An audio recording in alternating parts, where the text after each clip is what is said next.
Right, shalom, shalom. Shalom. Okay. First and foremost, I want to give all praises, glory, and honor to Yahweh, Ba'ashem, Yahweh Shai, Ba'ashem, HaKadosh. The belongs to the apostles and elders of Great Millstone. Salutations, much love and respect to you. I came out there pushing this word out in truth and sincerity. This lesson came to us in the spirit. You know, it's going to be a lesson on following the spirit, especially in that day, can mean life or death.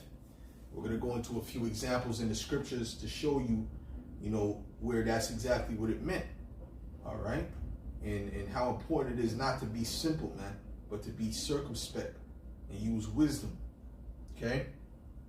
Let's start with this. We're going to go into this story here. Go ahead.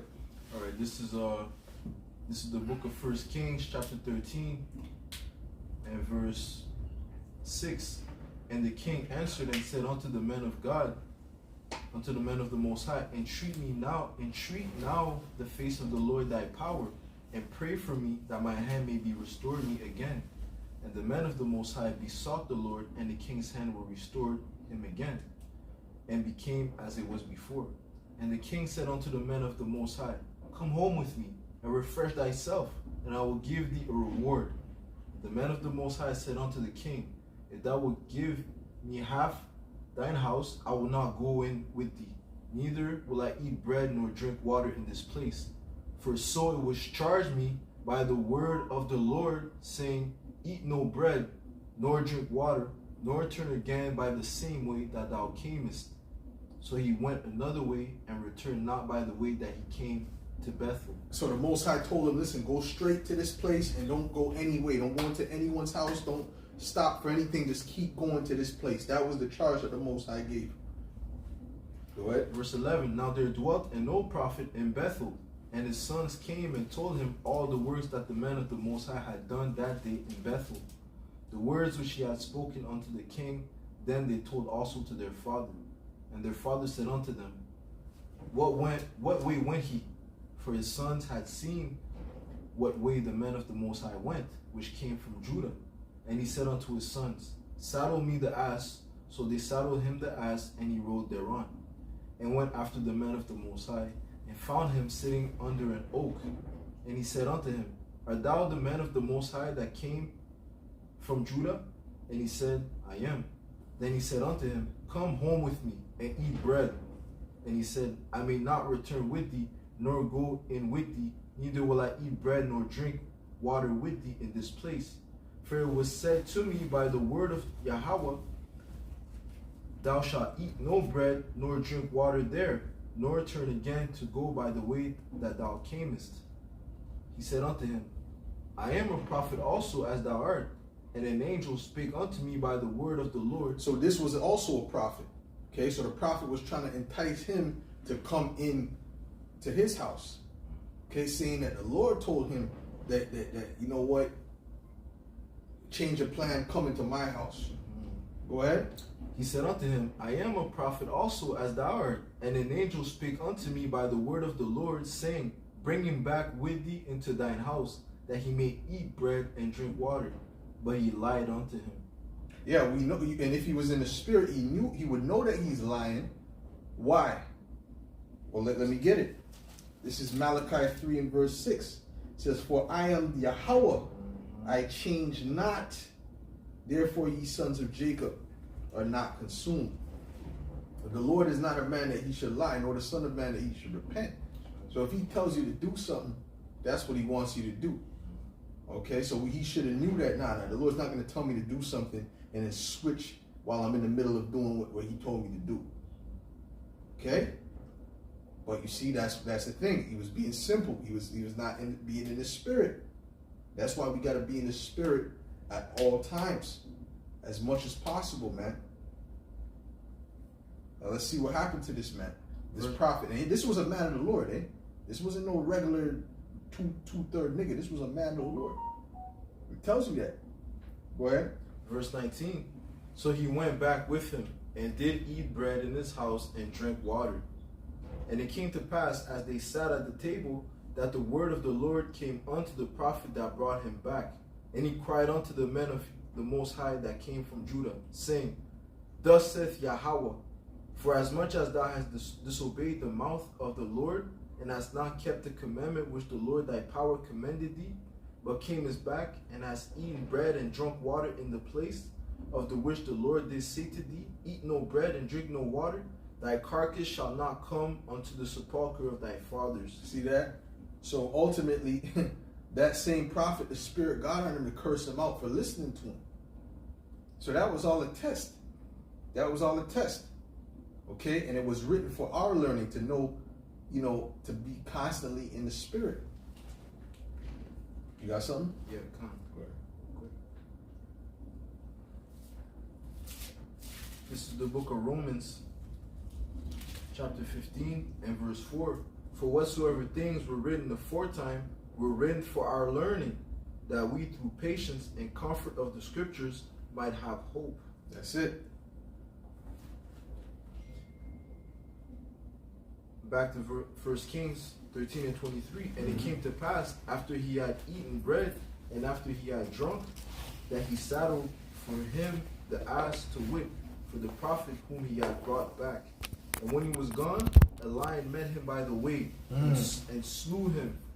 And his carcass was cast in the way, and the ass stood by it. The lion also stood by the carcass. You see that? So that was a matter of the Lord. The Lord had a lion take him out, all right?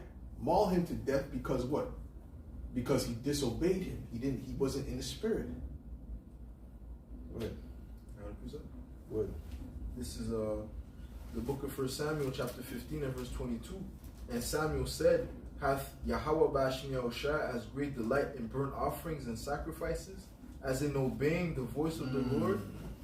Behold, to obey is better than sacrifice. That's it. And to hearken than the fat of rams. Right, so he didn't obey, Like I said, if he was in the Spirit, he would understand that the Lord doesn't change. And he's not double-minded, so he's not going to tell you to do one thing and do something else. Okay? Let's get the account of, let's get the other account. Moses? Come on.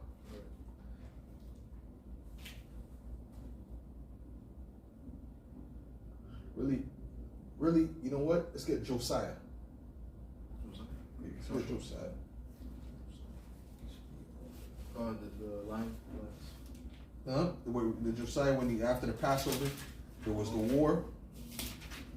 That happened.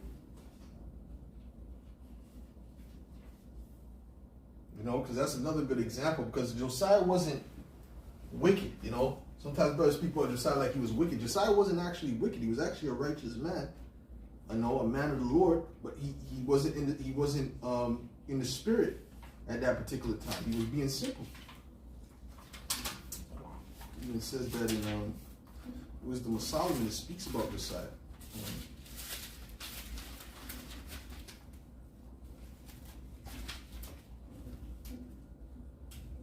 Or if you got to go ahead and read it.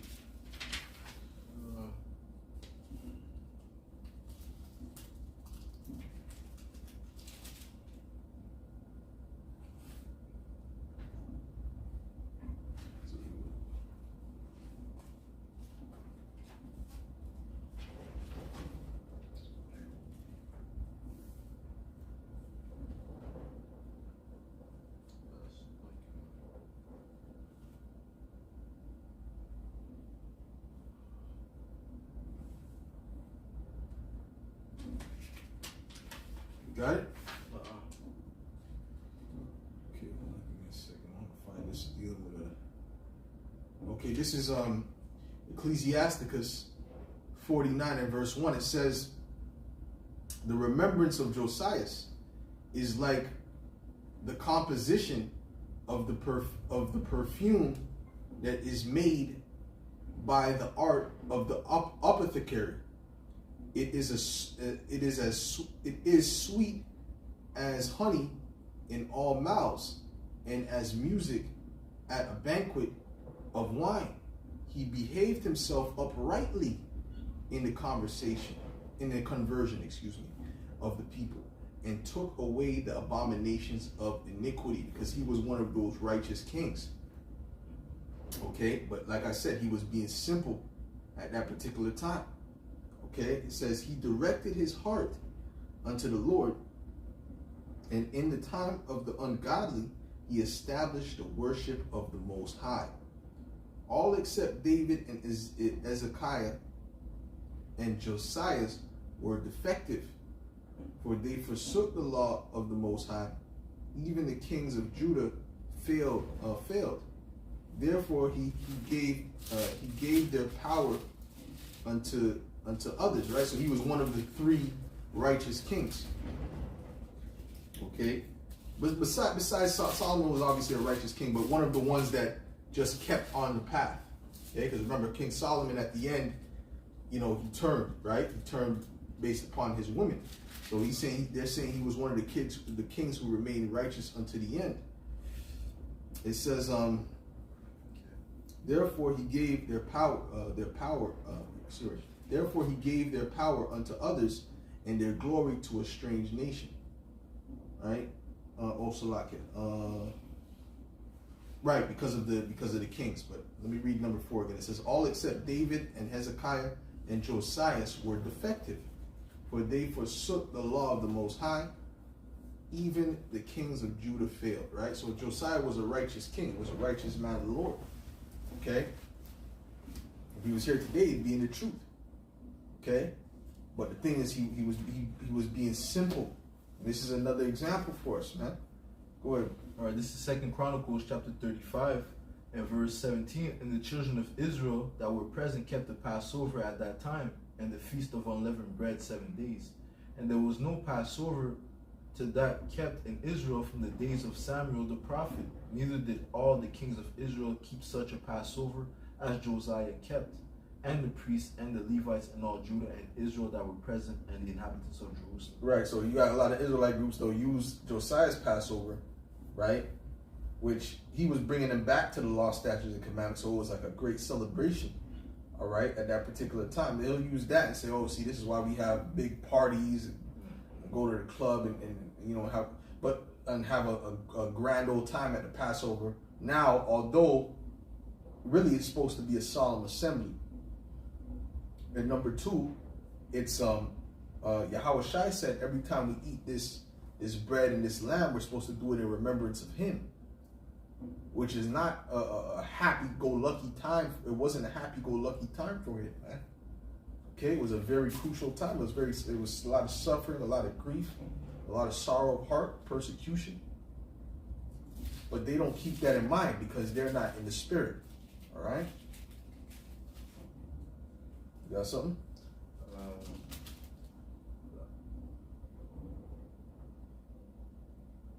You got something? What? This is 1 Corinthians chapter 11 and verse 28. But let a man examine himself, so let him eat of that bread and drink of that cup. For he that eateth and drinketh unworthily eateth and drinketh damnation to himself, not discerning the Lord's body. That's it. Right. So you gotta eat that. It's a very serious thing. You gotta eat that Passover in the right spirit. You have to be circumcised of the heart. That's why we don't just let anyone into the Passover, man. You have to be tried, man. Okay? Go ahead. Back to 2 Chronicles 35 and 19. In the 18th year of the reign of Josiah was this Passover kept. After all this, when Josiah had prepared the temple, You said the 18th year? Yeah. Yeah, that proves he was righteous to begin with, because he reigned for 18 years, man. That's a long time, man, for the kings of Judah. That's a long time for kings to reign, period. Verse 20, after all this, when Josiah had prepared the temple, Necho, king of Egypt, came up to fight against Karshemish by Euphrates, and Josiah went out against him. But he sent ambassadors to him, saying, what have I to do with thee, thou king of Judah? Well, let's look up Karshemish. I don't have, my phone is doing that. Let's look that up. Look that up in the blue letter. I just want to see what's that about. What shit that's about.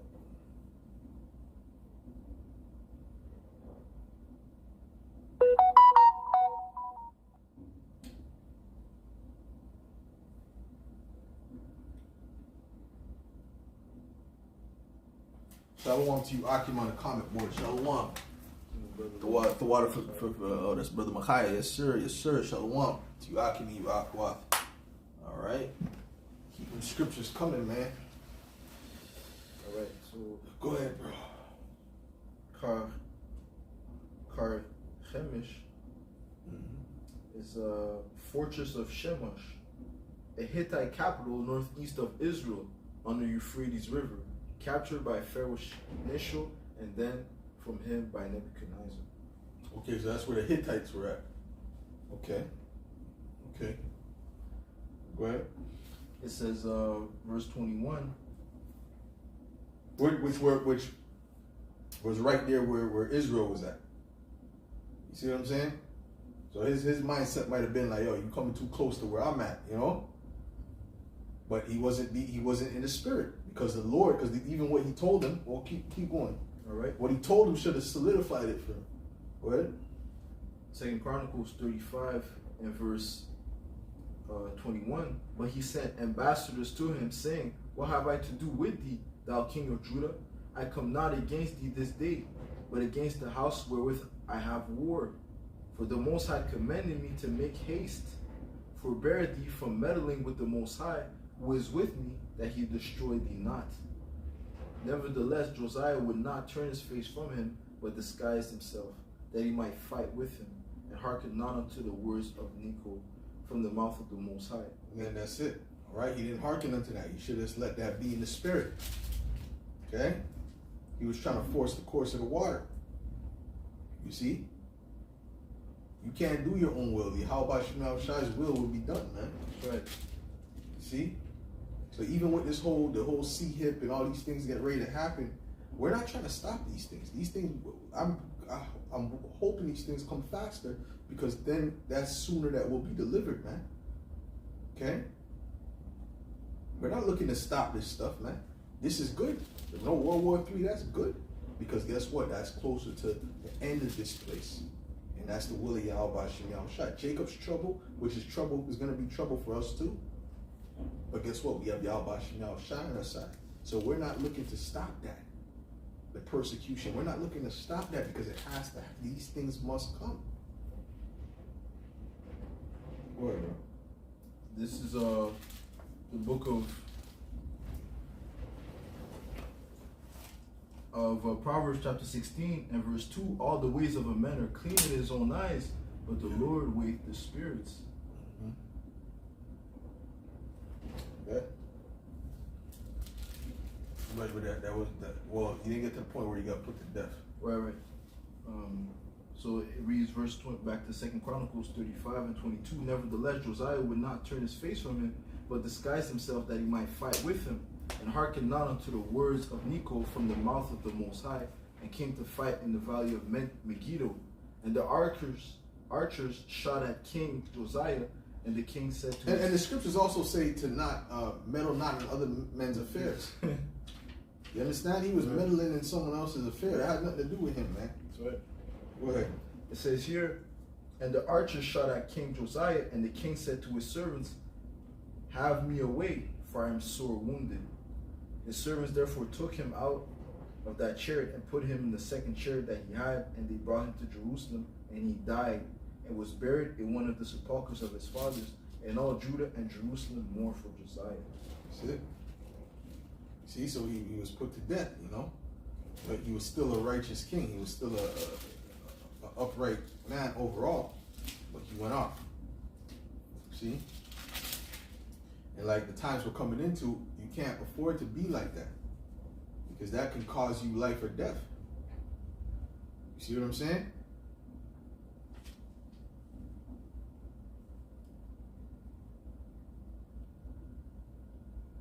And you may be, you may be of the elect, and you might do something stupid and get put to death. You know, you don't know.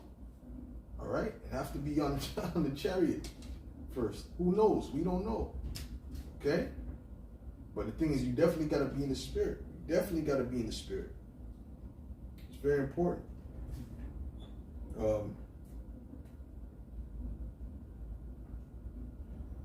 This is Wisdom of Solomon 12 and verse 1. It says, for thine incorruptible spirit is in all things, therefore chastenest thou them by little and little that offend, and warnest them by putting them in a remembrance wherein they have offended, right? So the Lord is constantly chastening us to bring us more and more in the spirit, to bring us more and more to take out these character flaws and things that we know that can hinder us. Okay? So you have to constantly be, looking at these things to try to, to get better so that you can be more in the spirit, right? Trimming off the fat. Okay? It says that leaving their wickedness, they may believe on thee, O Yahweh. For it was thy will to destroy by the hands of our fathers both those old inhabitants of thy holy land, whom thou hatest for doing most odious works of witchcrafts and wicked sacrifices. Let me see if this is what I'm looking for.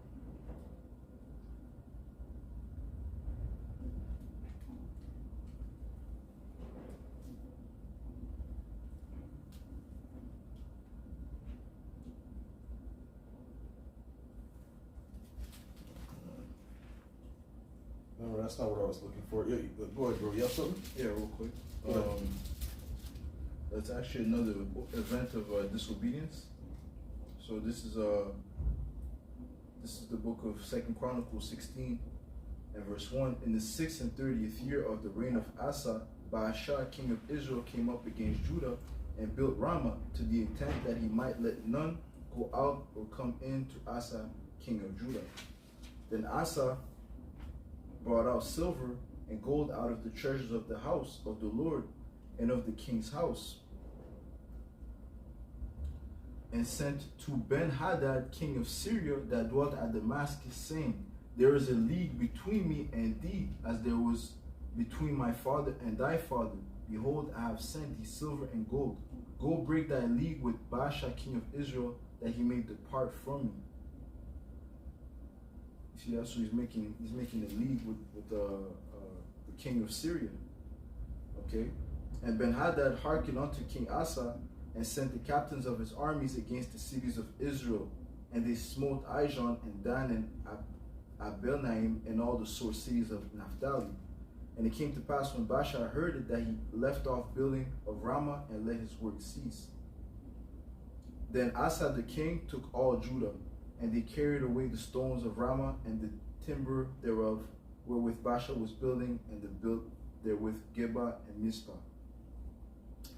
Verse 7, that's the point. It says, and at that time Hanani the seer came to Asa king of Judah, and said unto him, because thou hast relied on the king of Syria, and not relied on the Lord thy power, therefore is the host of the king of Syria escaped out of thine hand. Were not the Ethiopians and the Lubians a huge host, with very many chariots and horsemen? Yet because thou didst rely on the Lord, he delivered them into thine hand. Right? Because previously he trusted in Yahweh and the Lord delivered him at that particular time. But now he decided to follow his own heart, man, instead of obeying the words of Yahweh. The scriptures tell you, trust in the Lord with all thine heart and lean on to thine own understanding. Right. In all thy ways acknowledge him, and he shall direct thy steps, roughly paraphrasing. That's right. Verse 9 says, for the eyes of the Lord run to and fro throughout the whole earth, to show himself strong in the behalf of them whose heart is perfect toward him. Herein thou hast done foolishly. Right, so therefore from henceforth thou shalt have wars. Right, so just tying this back to the other example we brought up.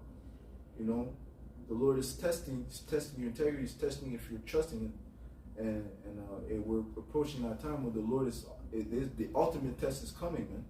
Okay? Are you gonna trust in Yahweh Shemashah, or are you gonna rely on the people of the world? You're gonna rely on Esau. This is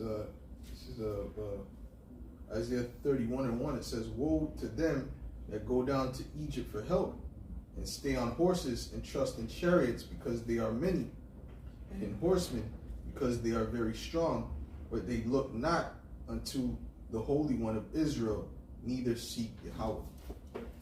Right, so this is about, are you going to trust in spirituality, or are you going to trust in carnality? Are you going to trust in what you see, the strength of the oppressor, or you're going to trust in Yahweh B'Shem Yahushua. Mm-hmm. You know? Walk by faith, not by sight. That's right. That's something else. It's Isaiah 31. Con. Right, it says, yeah, he also is wise. If I'm not mistaken, the next precept says, yeah, he also is wise. Yet he also is wise and will bring evil and will not call back his words. Right. Woo. Right. Well, that's a cut for that prophet that listened to that other prophet. Mm-hmm. He will not call back his words. It Yeah. says, but will arise against the house of the evildoers and against the help of them that work iniquity. That's right. You got to trust in the words of Yahweh B'Shem Yahushua. It says his words will not go out void. Mm-hmm. Okay. Yeah, con. That's it. What you got? You got something else? Bring out the Moses. Con. I bring that up too. But I was also thinking about the. I was thinking about something else before. Joshua. No.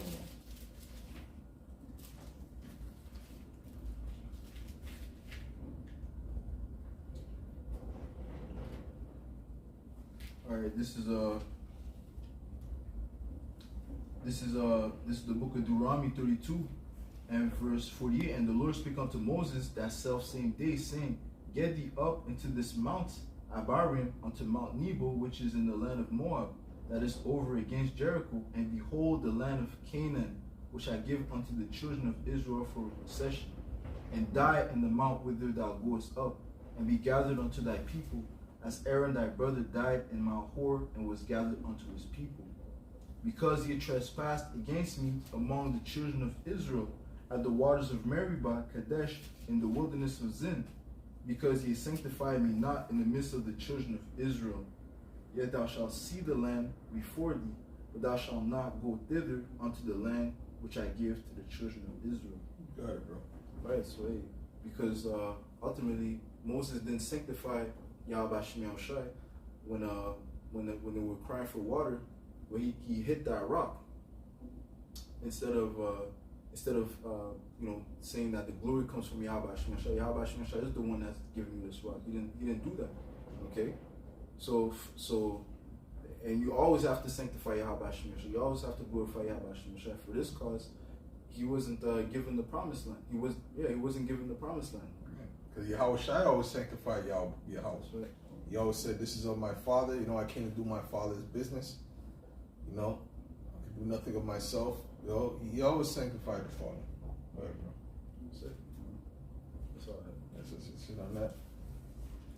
I mean, we can make this a quick lesson still. So you got something else? Yeah. So just going back to the title of the lesson, you know, hey, we gotta move in the spirit. Okay, we gotta move in the spirit, not be carnal. Okay, because we will be tested. You know, just give multiple examples. Yahweh B'Shem Yahushua is gonna test us. You know. Salakia, yo, if I sound all messed up, my tooth is just messing with me right now, bro. That tooth is serious, man. Scriptures say about trusting an unfaithful man in the time of trouble is like a broken tooth and a leg out of joint. Yeah, man. Those things are very disturbing, man. So you got trusting in the spirit is life or death. Yep. Life or death. That's it. You gotta trust in Yahweh B'Shem Yahushua. That's the strong tower. You know, that's the point. That's the point of the lesson. That's the point of the lesson, man. So anyways, with that, we'll close up. We'll give all praises, glory, and honor to Yahweh B'Shem Yahushua, B'Shem Machakodash, double hands to the apostles, the elders of Great Millstone. Salutations, much love and respect to you, Akim, out there pushing this word out in truth and sincerity. The water Mahai for putting them scriptures on the comment board, bro.